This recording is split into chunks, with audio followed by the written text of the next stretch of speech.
les jours dès 16h, Historiquement Vôtre vous raconte l'histoire sans se la raconter. Et elle nous raconte des histoires en faisant de hautes envolées. C'est la lyrique Clémentine Portier-Kaltenbach. C'est vrai qu'elle a un nom de cantatrice en plus. Aujourd'hui, Clémentine, des envolées, ils en faisaient aussi, puisque vous nous racontez les pigeons soldats de la Grande Guerre. Oui, et un en particulier, au nom bien trouvé, Vaillant. Mais oui, tout à fait. Vous avez jamais rêvé que vous voliez? C'est un rêve très très fréquent, ça. Non. Vous avez jamais rêvé dans que vous les voliez? magasins non plus. Non, mais voler avec des ailes. Voler, vous ailes. avez jamais volé dans vos rêves? Non. Mais est-ce que vous rêvez, Stéphane, parfois? C'est le rêve le plus courant de voler. Vous n'avez jamais rêvé que vous volez au-dessus de la Non, France? non. Et Votre vous, belle Mathieu, vous panoramique? volez? Et vous progressez en nageant la brasse, comme ça, je suppose. Moi, je sais pas. Non, comme Superman. Moi, je prends mon élan, et là, vraiment, il faut que je monte en haut d'un immeuble. J'ai jamais rêvé d'être un pigeon. Mais Bon, écoutez, vous avez bien tort, parce que là, sachez, cher monsieur, vous qui vous occupez de patrimoine, que la France est quand même là. En France, on a une grande tradition de colombophilie. Et la plus grande région de la colombophilie en France, c'est bien sûr le Nord-Pas-de-Calais. Et c'est donc à Lille, près de l'entrée de la citadelle, qu'un monument a été élevé en l'honneur des pigeons soldats tués en service commandé. merci. Et c'est un très beau monument où la colombophilie est personnalisée par une femme entourée de pigeons. Il y a le nom de chaque pigeon? Alors non, ça serait un peu compliqué parce que durant la guerre de 14, plus de 300 000 pigeons ont pris du service chez les différents belligérants impliqués dans les combats. L'armée française, à elle seule, a enrôlé plus de 60 000 pigeons tout au long des 4 ans que dura la guerre, et 20 000 pigeons sont morts au cours des seules batailles du nord de la France. C'est énorme. Leur devise était « franchir ou mourir ». Et alors, évidemment, vous allez vous demander mais pourquoi est-ce qu'on avait besoin de pigeons? On avait le téléphone, mais oui, mais parfois, il y a des groupes de soldats qui se trouvaient isolés, qui n'avaient plus aucun moyen de communication. Et les liaisons, de toute façon, étaient constamment interrompues, alors que les pigeons étaient très fiables.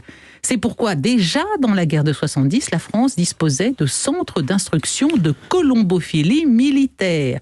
Et pendant la guerre de 14, le grand progrès, ça a été de créer des pigeonniers mobiles, parce que sinon les pigeons étaient trop loin. Et alors ça, c'est un mot que j'ai découvert, vous avez déjà entendu ça peut-être, Stéphane, ces pigeonniers mobiles, on appelait ça un arabat. L'arabat, c'était un autobus impérial transformé en pigeonnier qui avait l'avantage de pouvoir avancer, reculer en fonction de l'âne. Ça vous fait rire, et ça, le pigeon est suffisamment fidèle pour revenir toujours à son lieu de... C'est extraordinaire. Contrairement à d'autres oiseaux, ça, Stéphane. Ce sont des vrais revenants. Des arabats, comme ça, en 1916, on en a fabriqué 16 pour améliorer la mobilité. Bon. Et non seulement les pigeons transportaient des messages, mais dans l'armée allemande, ils étaient équipés d'appareils photo. Et donc, on se méfiait beaucoup d'eux dans toutes les zones occupées par les Allemands. Il était formellement interdit de lâcher des pigeons et c'était interdit sous peine de mort. Hein. Ça paraît léger et rigolo comme sujet, cette histoire des pigeons, mais non, il était tout à fait interdit d'en lâcher. Et donc, comme tous les héros de guerre, des pigeons qui ont réussi à renverser des situations critiques ont obtenu les plus hautes distinctions militaires pour avoir transporté des messages à bon port, Légion d'honneur, Croix de guerre, médaille militaire, et bien sûr le plus célèbre d'entre eux, c'est celui que citait Stéphane tout à l'heure, c'est Vaillant. Vaillant, matricule 787-15, lâché du fort de Vaux à 11h30 le 4 juin 1916, et il emportait l'ultime et pathétique appel du commandant Raynal qui défendait le fort de Vaux. Les pauvres gars qui étaient enfermés dans le fort de Vaux, ils recevaient jusqu'à 8000 obus par jour, ils devenaient complètement fous. Et donc Raynal avait un dernier pigeon qu'il a envoyé en demandant au secours. Vaillant est arrivé complètement intoxiqué par le gaz, mais il a quand même survécu. Il a été cité à l'ordre de la Nation et on lui a donné ce prénom, Vaillant. Il est mort en 1937, la même année que le colonel Raynal. C'est quand même symboliquement, c'est quand même très fort cette histoire. Il a été empaillé. Il a été exposé pendant des lustres aux Invalides et en 81, il a échoué au musée de la colombophilie militaire du Mont-Valérien. Donc c'est là qu'il se trouve Vaillant empaillé.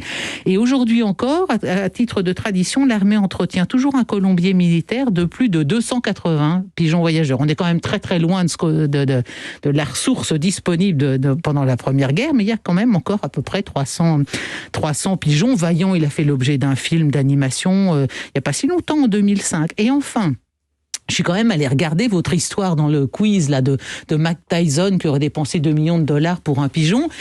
J'ai pas trouvé ça. En revanche, j'ai trouvé que en novembre 2020, un acheteur chinois a déboursé 1,6 million d'euros pour New Kim, New Kim, c'est un pigeon voyageur d'élite, et la vente était organisée par la plateforme Pipa. Pipa, ça veut dire Pigeon Paradise.